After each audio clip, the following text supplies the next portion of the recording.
prosim za nekaj besed v predavanju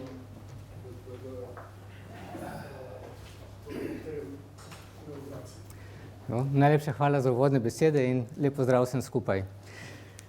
Od javnih predavanj nekako pričakujemo, da se pričnejo z uvodom, ampak po zgledu legende kršimo pričakovanja in namesto tega ponujamo kar celo uvodno zgodbico, ki govori o genetskem inženiringu v medicini. Kot rojstvo genetskega inženiringa lahko smatramo dogodek iz leta 1973, kjer je bil izveden uspešno prvi laboratorijski prenos DNK materiala iz ene bakterije v drugo. 7 let kasneje uspe prenos človeškega gena, ki kodira inzulin, prenesti v bakterijo, s čimer se prične bakterijska proizvodnja tega hormona. In 2 leti kasneje je tako proizvajan inzulin odobren kot uradno zdravilo.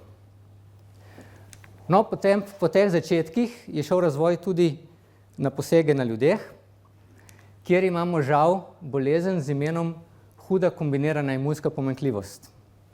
Gre za to, da zaradi okvare specifičnega gena telo ne more tvoriti ključnega encima, ki ga potrebuje imunski sistem, zaradi česar se ne more braniti pred okužbami. In posledično so ljudje s to boleznijo obsojeni na življenje v popolnoma sterilnih okoljih. Slika prikazuje realistično situacijo dečka s to boleznijo, ki je dočakal 12 let in znatni del življenja preživel v skafandru, ki mu ga je posodila NASA. Nato pa leta 90 izvedejo prvo uspešno zdravljenje te bolezni z genetskim inženiringom. Poseg je bil izveden na 4-letni deklici in velja za rojstvo genetskega inženiringa na ljudeh. Niso sicer dosegli dokončne ozdravitve, tako da deklica in sedaj gospa še naprej prejema encimsko terapijo, ampak razen tega vidimo, da živi povsem normalno življenje izven skafandra. Medtem ko so leta 2002 izvedli še nekoliko drugačen poseg na 2-letni deklici in v tem primeru so dosegli popolno ozdravitev te bolezni.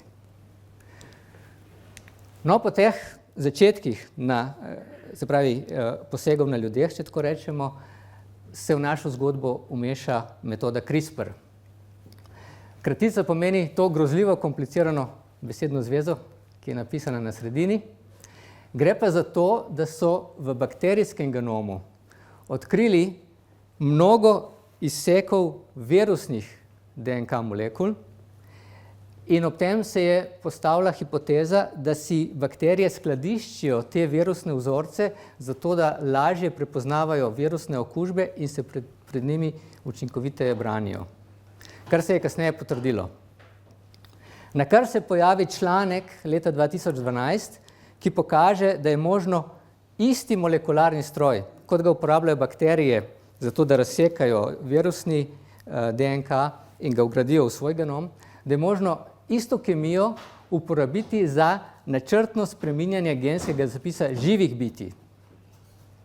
Članek seveda operira še z bakterijami, ampak že 2 leti kasneje naredijo uspešen poskus na opičjem zarodku in v tem trenutku je bilo vsem jasno, da je zadeva uporabna tudi na ljudeh.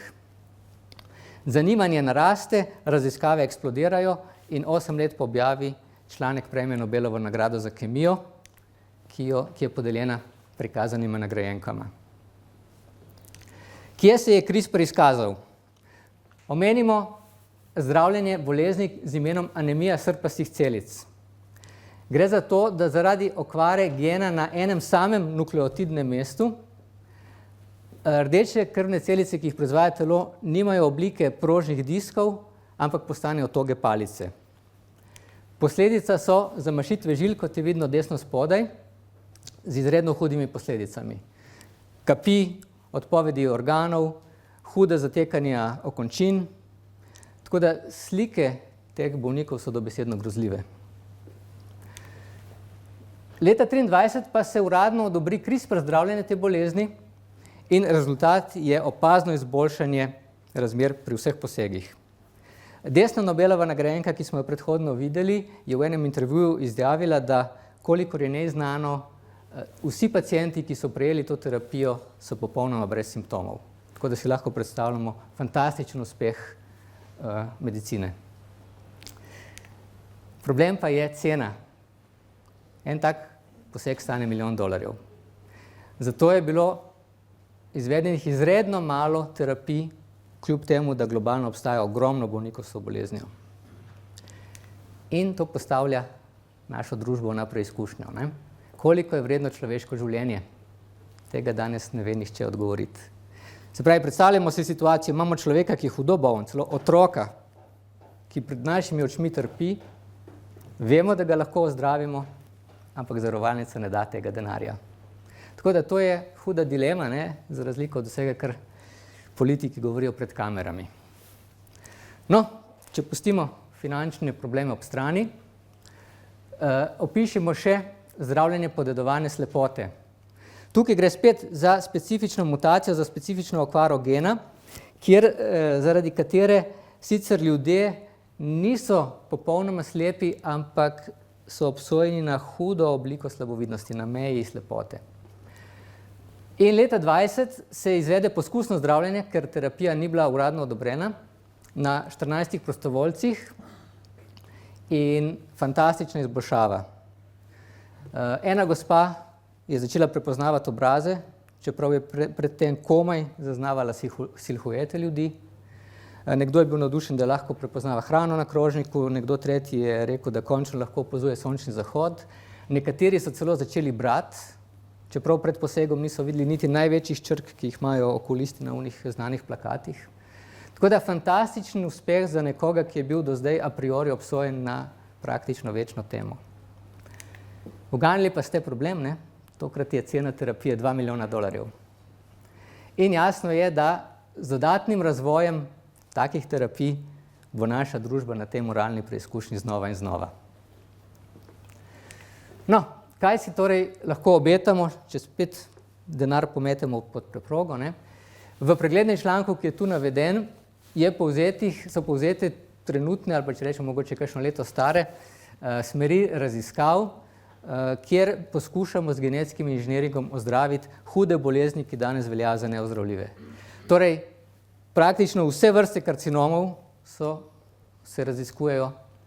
Izredno atraktivno je zdravljenje okužbe z virusom HIV, ne? Ker namreč virus HIV se integrira v naš genom in z dosedanjimi zdravili ga v bistvu skušamo ohranjati latentnega, ne? In seveda to ima stranske posledice. Medtem ko z genetskim inženiringom se obeta, da bi lahko ta virus prav izsekali ven iz našega genoma in dosegli stanje pred okužbo. Potem sladkorna bolezen tipa 1, omenimo še in mišična distrofija, ne? Se pravi, to izredno hude bolezni, za katere nekako danes se verjame, da bi jih bilo možno pozdraviti. Torej, držimo pesti, da čim prej pride do kakšnega preboja na tej fronti in s tem zaključujemo uvodno zgodbico ter prehajamo na današnjo glavno tematiko, ki je medicinska diagnostika z mikrobnimi analizami. No, že v osnovni šoli so nam povedali, da je človeško telo sestavljeno iz mnogih celic. Vsaj moji generaciji pa ni nihče povedal, da so naše človeške celice številsko gledano v našem telesu v manjšini. Sicer veri, koliko je teh proporcij, se nekoliko razlikujejo. Tukaj imamo neko slikco, kjer kaže, da je človeških celic zgolj četrtina, so tudi druge proporcije, ampak tukaj je zdaj pomemben koncept, ne? V našem telesu ne živijo samo naše celice, ampak mnogo drugih organizmov. In kot zanimivost, ne? Večina pestrosti genskega materiala ni naše. Tukaj sicer piše, da 99% tega prispevajo mikrobi, nekje najdete številko 150, zdaj novejše raziskave kaže, da bi lahko bilo razmerje že tudi 1000:1, ne? Kar je zelo zanimivo in bomo videli tudi relevantno za našo zgodbo v nadaljevanju. Mikroorganizmi v nas so vitalnega pomena za naše zdravje. Kar počasi medicina spoznava, ampak še zdaleč se tega ne zaveda dovolj. Tako da pogosto slišimo kakšnega zdravnika, da govori o teh mikrobih, kot da so nek slepi potnik v nas, ki ga ni dobro vznemirjati, ker potem nastanejo lahko vetrovi ali pa hujše prebavne motnje, ne? Ampak to je nekako to. Medtem ko prihajajoči pogled je, da so ti mikroorganizmi v nas naš vitalen organ, enako pomemben kot želodec, pljuča, možgani. In moja špekulacija na tem mestu je, da se bo v naslednjih desetletjih mnogo medicinskih knjig napisalo čisto na novo in da bodo mikroorganizmi v njih imeli centralno vlogo. Kajti raziskave na tem področju so dobesedno eksplodirale in mirne duše lahko rečemo, da je mikrobiom ušel iz steklenice. Zakaj je to tako pomembno? Ker naše telo živi v simbiozi s temi organizmi. Mi njim ustvarjamo ustrezen življenjski prostor, temperaturo, dovajamo jim hranilne snovi. Mikroorganizmi, koristni mikroorganizmi pa za nas opravljajo mnogo pomembnih funkcij. Se pravi, sodelujejo, podpirajo naš metabolizem, so ključni pri sintezi mnogih vitaminov, ki so potrebni za naše zdravje in, kar je zelo pomembno za modern zahodni svet, tudi stimulirajo ustrezen imunski odziv. Poleg tega nas varujejo pred škodljivimi mikrobi in tudi razgrajajo toksične snovi v nas. Po drugi strani, če se ta mikrobiom v nas poruši, to vodi v mnoge bolezni. Karcinome, obolenja prebavil, debelosti. Tisto, kar je zanimivo, da imamo tudi drug spekter, se pravi očesne bolezni, astma in nevrodegeneracije, torej tudi Alzheimerjeve bolezni se počasi pripisuje porušenemu mikrobiomu. In kar je še najbolj fascinantno, tudi psihična stanja, razpoloženje in značaj naj bi diktirali mikroorganizmi v nas. V zvezi s to zadnjo trditvijo lahko omenimo nadvse zanimivo finsko študijo, kjer so dojenčkom pri 2 mesecih zajeli bris blata in naredili mikrobiomski podpis, ki so ga imeli. In kasneje so te dojenčke opazovali in ugotovljeno je bilo, da pri 6 mesecih do 1 leta tisti dojenčki, ki so imeli pri 2 mesecih zadostno vsebnost specifičnih mikroorganizmov, so potem bili bolj pozitivni, so se smejali, bolj komunikativni, družabni, se pravi, so nasplošno bolj pozitivno gledali na življenje. Tako da še naprej ilustriramo pomen mikroorganizmov, še nekaj virov. V tem članku je nakazana odvisnost med porušenim mikrobiomom in avtoimunskimi boleznimi. To velja precej za modern zahodni svet, kot bomo videli kasneje. Kajti, če je mikrobiom zmoten ali pa porušen, usmeri naš imunski sistem v napačno smer, da napada naše lastne celice. In članek tudi nakazuje možnost terapije s probiotiki. Nadalje, če izvedemo mikrobno transplantacijo iz osebka, ki ima avtoimuno bolezen, v zdravi osebek, to sproži tudi avtoimunsko reakcijo pri predhodno zdravem osebku. Taki poskusi se seveda delajo na živalih. Velja pa tudi obratno. Če naredimo mikrobno transplantacijo iz zdravega osebka na nekoga, ki ima avtoimuno bolezen, ublažimo potek bolezni. Te terapije se pa že izvajajo tudi na ljudeh. In obstajajo klinike in zdravniki, ki to zadevo že močno na glas propagirajo. Nadalje, članek tukaj ugotavlja povezavo med mikrobi, med strukturo mikrobov v prebavilih in astmo in atopijskim dermatitisom. Ugotovljeno je, da astmo lahko dobimo kasneje v življenju, če smo imeli v otroštvu neoptimalen mikrobiom. In spet probiotične terapije kažejo konsistentno izboljšanje stanja in nakazujejo, da bi lahko moderna medicina pristopala k zdravljenju mnogih bolezni na čisto drugačen način, kot to delamo danes. Evo, zdaj pa nekaj res šokantnih dejstev. Ko so presadili blato iz zdravih podganov depresivne, so zmanjšali simptome depresije. To je zelo podobno onemu, kar smo videli prej. Ampak tako kot primer, kako to vpliva tudi recimo na, dobro, depresija lahko rečemo je bolezen tudi, ampak vpliva lahko tudi na duševno stanje. Potem pa resnično šokantno primer. Na Kitajskem je bila neka pacientka, v času te raziskave imela, mislim, da 23 let, ki ki je imela hudo Crohnovo bolezen. Se pravi, ni mogla funkcionirati normalno, ni hodila v službo. Poleg tega pa je imela 17 let izredno močne in pogoste epileptične napade, za kar je seveda tudi imala zdravila, ampak se pravi, hud primer. V bolnici so jo poskušali ozdraviti Crohnovo bolezen z mikrobno transplantacijo in kot stranski bonus so ji popolnoma ozdravili epilepsijo. Po posegu 3 leta so jo opazovali, ni imela nobenega epileptičnega napada več, čeprav je popolnoma prekinila jemanje zdravil za epilepsijo. In potem enako šokantno dejstvo, s presaditvijo blata so pri 61-letni gospe z napredujočo multiplo sklerozo odpravili napredovanje, kot je razvidno na tem grafu. Se pravi, gospe se je zadeva radikalno slabšala, ampak po posegu, kot vidimo, 10 let po posegu so jo še opazovali, popolnoma stabilizirano stanje. Tako da te primeri jasno kažejo, se pravi, upam, da te primeri zdaj dobro osvetljujejo trditev, da je mikrobiom naš vitalni organ in nikakor ne slepi potnik. In se pravi, zato se splača zdaj pogledati malo, kako sploh mikroorganizmi pridejo v nas. Izkaže se, da prvo zasnovo mikrobioma dobimo že ob rojstvu, ko potujemo skozi porodni kanal.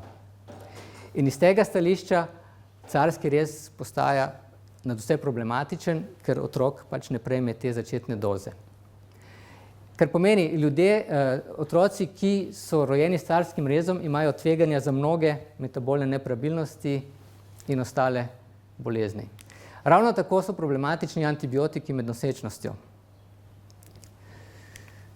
Po rojstvu pa je dogajanje enako pomembno, kajti ta začetni mikrobiom še ni zgrajen in ga je treba spodbujati k pravemu razvoju. In materino mleko vsebuje probiotike, ki to počnejo. Če se mikrobiom ustrezno razvije, ima potem otrok normalen imunski sistem in tudi metabolizem. Obratno, če se to ne zgodi do časa, potem tvegamo avtoimune bolezni, metabolne nepravilnosti, kar lahko sproži tudi prezgodnji prehod iz dojenja na drugo hrano. No, po rojstvu in po zgodnjem otroštvu je situacija enako pomembna. Ti viri tukaj ugotavljajo, da sodobni svet doživlja populacijo, porast alergij, astm, kroničnih vnetij in vse to naj bi bil razlog, da smo premalo v stiku z mikrobi. Po domače povedano, preveč časa preživimo med 4 stenami, ki jih še bolestno preveč čistimo. Tako da, ena od stvari, ki jih predlagajo te ugledne raziskave, je, da je treba tudi pojem higiene redefinirati. V starih časih, se pravi, že ljudje so ugotovili, da neki mikroorganizmi povzročajo bolezni že v starih časih, ko so recimo razsajale kuge in podobne nalezljive bolezni, kjer se je ugotovilo, da se širitev bolezni zaustavlja, če bolnike izoliramo. In takrat se je uveljavil ta pogled, da gre za boj našega telesa proti mikroorganizmom. In potem na neki točki, ko so to lahko še pod mikroskopom videli, te mikroorganizme, se je trdno zasidrala ta teorija bacilov. In od takrat naprej človeštvo je verjelo, da je treba vse mikroorganizme pobijati. Danes pa spoznavamo, da moramo preprečevati samo širjenje slabih mikroorganizmov, medtem ko tiste, ki so koristni za nas, moramo spodbujati. Tako da, ko bomo naslednjič šli v trgovino in ponosno kupili detergent, ki obljublja, da pobije 99,999% bakterij, se zavedajmo, da s tem mogoče tudi ustvarjamo pogoje, da bomo kasneje v življenju več časa preživeli v bolnišnici. In ravno tako, predlog je, da bi se vzpostavile nove smernice za zasnovo stavb, za arhitekturo, ki bi upoštevale zakonitosti mikrobov. Danes tega arhitekti ne počnejo čisto nič, tako da na tem področju se ugotavlja, imamo ogromno rezerve. In če lahko jaz dam svoj komentar, vsi vemo, da otroci ciganov so najbolj zdravi. kar nekako potrjuje vse skupaj. Ne? No, z vsemi temi pripravami smo prišli do vrhunca današnje razprave. Ugotovili smo, da mikrobiom vitalno vpliva na zdravstveno stanje človeka. Nismo sicer imeli časa prediskutirati tudi obratne povezave, ampak velja tudi obratno. Se pravi, zdravstveno stanje človeka vpliva na strukturo mikrobioma. Kar pomeni, da so mikrobiomske analize lahko podlaga za čudovito, močno medicinsko diagnostiko. In tisto, kar je najlepše tukaj je, da lahko to izvedemo z brisom blata, kože, sline, kar pomeni neinvazivno. Ne? Se pravi, vzorec blata mi zajamemo izven telesa. Nimamo nobenega posega v telo, ni treba niti jemati krvi, ni potrebno biopsij, izpostavljati rentgenskim žarkom ali kontrastnih sredstev ali pa zoprni pregledi, kot so cistoskopija, kolonoskopija, ne, kjer vsekakor zadeva neprijetna. Ne. Se pravi, tukaj se nakazuje možnost, da bi lahko z enim samim brisom blata nadomestili mnogo dosedanjih diagnostičnih postopkov. Evo, ker je to močna trditev, se spodobi, da jo ilustriramo z lastnimi rezultati. Tukaj smo poskusili ugotoviti, ali je možno na podlagi brisa blata diagnosticirati prisotnost črevesnega raka. Zdaj, vsi poznamo naš nacionalni program SWIT, ki počne isto stvar, ne? Ampak deluje povsem komplementarno od predlagane metode. Program SWIT poskuša detektirati prisotnost krvi v blatu. Ali če drugače povemo, se fokusira na človeški material, človeške ostanke v blatu. Medtem ko mi ta človeški del že med samim preprocesiranjem podatkov popolnoma izločimo in se osredotočamo samo na mikrobiomski profil. In s tem smo dobili dve prednosti. Prva stvar je, da lahko ločimo dve fazi bolezni. Lahko ločimo že karcinomsko fazo ali pa adenomsko benigno predrakovo stanje, iz katerega se karcinom šele razvije. Medtem ko program SWIT tega ne more ločiti. Kar pomeni, če ima nekdo na programu SWIT pozitiven test, potem sledijo dodatne preiskave, da se ugotovi stadij bolezni, kar pri nas ni potrebno. In druga stvar, verjetno veste, če ste kdaj SWIT delali, imate navodila, da kakšen dan prej ne smete jesti mnogo vrst prehrane. Ne? Kajti pozitivni test na SWIT lahko izzovete s tem, da se prekršite in pojeste nekaj iz prepovedane kategorije. Medtem ko naše metode naj ne bi bilo možno preslepiti na ta način, ker ona gleda prav strukturo mikrobioma, ki odraža fiziološko ali patološko stanje bolnika, preiskovanca, in se pravi, je bistveno boljši indikator stanja bolezni. Dobro, sedaj pa po zgledu našega prvega slovenskega predsednika si dovolimo nekaj minut sanj. Poglejmo si, kam vse bi to lahko prišlo. Prvič, obeta se, da bi imeli bistveno boljše postopke diagnostike z analizo mikrobioma, kar smo že poudarili neinvazivno. In tisto, kar je tukaj zdaj tudi lepota, je, da bi z enim samim brisom blata lahko prepoznali oziroma testirali prisotnost recimo velikostnega reda 20 bolezni. Tako da predstavljajte si bodočnost medicine, kjer lahko z enim brisom blata zamenjamo 20 čakalnih vrst na specialista. Jasno je, da vsega ni možno določiti z brisom, ne? Ampak že te prisijalni nivoji bi bili velik dosežek, ne? Kar, kot kaže, je realistično. Ampak opozarjam, to so zdaj sanje, oziroma če hočete drugače, to je zdaj špekulacija, ne? No, nadalje, če mi združimo dobro diagnozo z mikrobiomsko terapijo, kot je bilo prej nakazano, lahko dosežemo zdravljenje ali lajšanje mnogih bolezni, za katerih danes ni zdravila, ali pa jih zdravimo na, če rečemo, neprimer način, včasih dobesedno se strupi, ne? Se pravi, nakazuje se probiomska terapija, ki bi imela bistveno manj stranskih učinkov, kot jih imajo sedanji pristopi k zdravljenju, ne? Ampak seveda, predpogoj je, da razvijamo diagnostiko. Prvič, da vemo dobro, kaj je pacientu, in drugič, da lahko dobro pregledamo darovalca. Kajti, če mikrobiom tako vitalno vpliva na dogajanje v darovalcu, je zadnja stvar, ki si želimo, da bi imel darovalec neko prikrito bolezen in bi potem še poslabšali stanje. Ne? Tako da dobre diagnostike so zdaj tukaj ključne za nadaljnji preboj. No in zdaj, če združimo diagnostiko z genetskim inženiringom, torej če zdaj upeljemo predzgodbico v našo sedanjo razpravo, ne, predstavljamo si, da bi lahko kombinirali zgodnje odkrivanje bolezni, se pravi nekih rakavih bolezni, ki jih danes ne prepoznamo dovolj hitro, ne, ker vemo, je glavni problem, kot vsi zdravniki poudarjajo, da je rak prepozno prepoznan. Ne. Če bi to kombinirali neko s precizno genetsko terapijo, se pravi, da bi sestavili tarčno terapijo, ki uničuje izključno karcinomske celice. Ne. In celo, ne, to pomeni, da se nakazuje možnost ozdravitve v primeru metastaz. Kajti, če imamo mi tako tarčno terapijo, verjetno konceptualno ni toliko razlike, ali je tumor, se pravi, so karcinomske celice locirane v tumorju lokalno, ali so že razpršene po telesu. Se pravi, precej raziskav se ukvarja prav z metastazami in verjame se, da bi nekoč bilo to možno doseči. Tako da, glede na vse, kar smo povedali, lahko rečemo ali špekuliramo, da medicina potuje po sončni poti v sanjsko prihodnost. Seveda, sanje so nekaj, realnost pa druga stvar. Ne? Tukaj je treba rešiti mnogo problemov. Prvič, se pravi, zakaj te zadeve sploh uspevajo? Zdaj se lahko navežemo na ono, kar smo prej poudarili. Mikrobiom predstavlja večino pestrosti genskega materiala. Torej, mikrobiom predstavlja bistveno boljši signal za diagnozo kot sam človeški material v brisih. Ne? To je tisto, kar je ključno. Zaradi tega pričakujemo, da bojo te metode zasenčile dosedanjo prakso diagnoze. Ne? Ampak vseeno, ne, razmerje signal-šum tukaj je izredno slabo.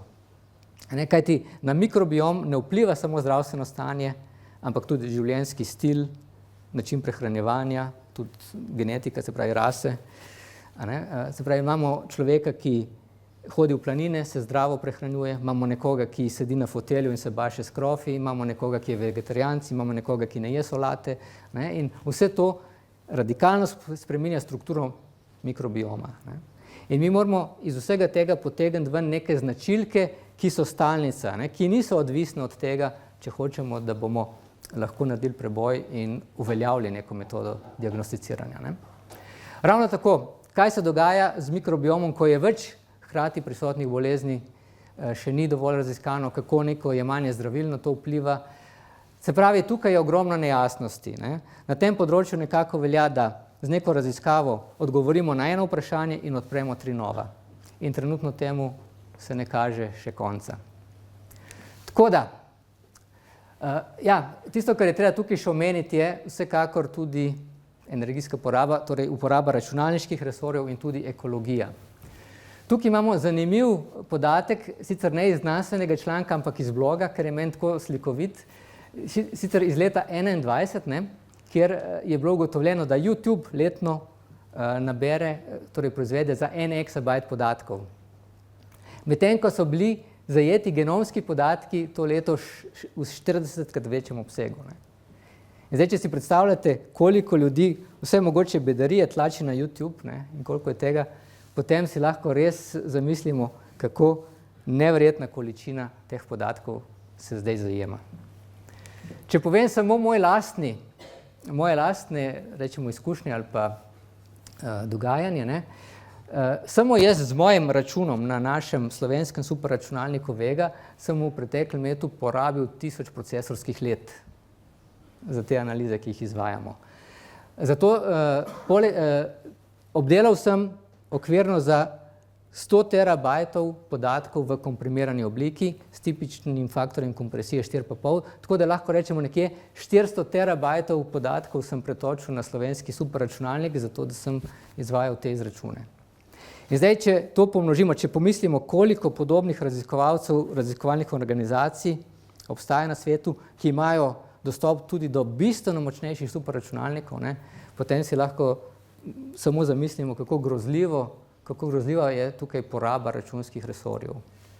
Tako da, verjetno bomo prišli do boljših diagnostik, ampak vsekakor je pošteno vsaj omeniti, da bomo za dosego tega cilja stalili marsikateri ledenik. No, in tukaj je še zelo zanimiv graf, ki je v ozadju te eksplozije v zadnjem času. Računalniška stroka je nadvse ponosna na Moorov zakon, ki ohlapno rečeno govori o tem, da računalniška moč narašča eksponentno s časom. Medtem ko metode sekvenciranja v tem primeru pomeni, da imate stroj, v katerega vržete DNK molekulo in ven dobite računalniško datoteko. Tehnologija sekvenciranja je Moorov zakon prehitela za več velikostnih redov. Tako da, verjetno starejši med nami se spomnimo, kako je bilo človeštvo ob prelomu tisočletja ponosno, da smo uspeli sekvencirati človeški genom. In za ta projekt je bilo potrebno plačati nekje od 100 do 300 milijonov dolarjev. Samo za sekvenciranje. Se pravi, cel projekt mislim, da je bil 2,7 milijarde dolarjev. Ampak tako, stroški sekvenciranja so bili okvirno 100 milijonov dolarjev. Če bi človeštvo počakalo na leto 2015, bi za isto stvar plačali $1000. In to je zdaj v ozadju tega, da imamo poplavo podatkov, v kateri se utapljamo, ne vemo, kaj z njimi. Da se razumemo, te podatke potrebujemo, te podatke krvavo potrebujemo ravno zato, ker je to razmerje signal šum izredno slabo, ampak zdaj pojavlja se problem, na katerih računalnikih jih bomo poračunali. Če povem še mogoče novejši podatek, ki ga je objavila Evropska nukleotidna banka letos februarja, tokrat ugotavljajo v poročilu, da je postal podvojitveni čas za te podatke 3 leta. Kar pomeni, v naslednjih 3 letih bomo zajeli toliko genomskih podatkov, kot smo jih od leta 1995 do danes.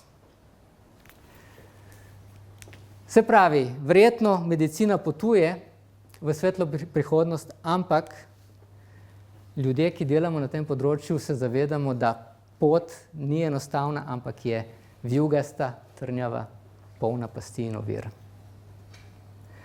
Ampak po načelu bivšega predsednika ZDA se nima smisla ukvarjati z zadevami, ki so enostavne. In tako smo se danes znašli tu in prediskutirali zgodbico, ki se burno nadaljuje naprej.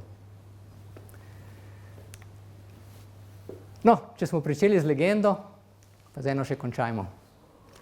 Stephen Hawking nas svari pred uporabo enačb v poljudnoznanstvenih didaktičnih prosojnicah. Upam, da je današnja predstavitev s tem načelom pridobila na dodane vrednosti in da vam je bila zanimiva.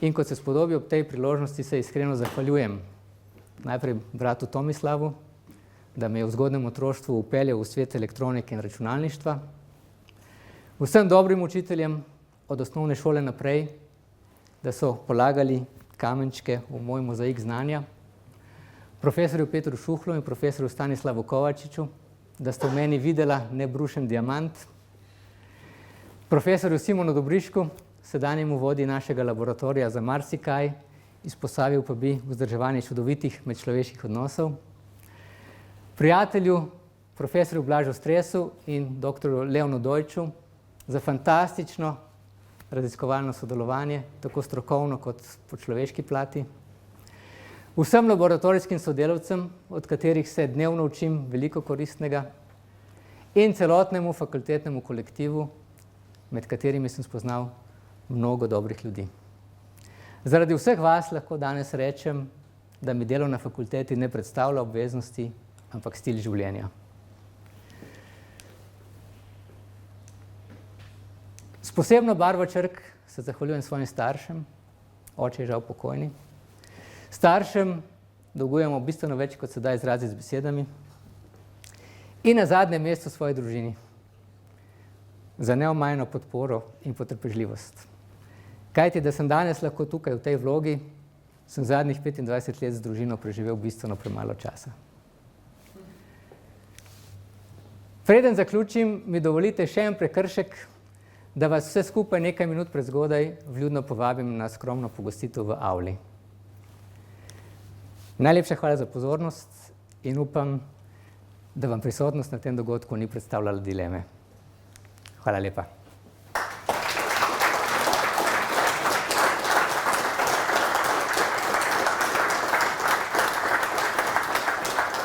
čas za tole lepo predavanje in še enkrat čestitam za izvolitev.